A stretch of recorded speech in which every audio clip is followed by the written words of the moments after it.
Një tjetër rast i dërgimit të lëndëve narkotike përmes postës është goditur nga Antidroga e Tiranës këtë të mërkur. Në kuadër të operacionit Destinacioni, Blut kanë arritur të sekuestrojnë 3.6 kg drogë të llojit kanabis, e cila ishte dërguar në Tiranë nga New Yorku.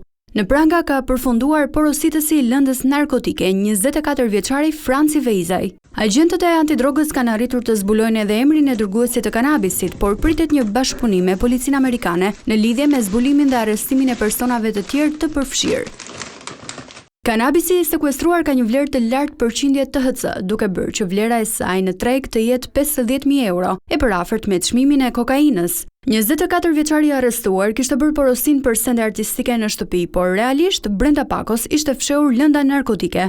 Vejzaj rezultoni arrestuar edhe në vitin 2022 po për drogë. Ky është rasti i 8 brenda 2 viteve të fundit që Antidroga e Tiranës ka goditur rastet e dërgimit të lëndëve narkotike përmes postës.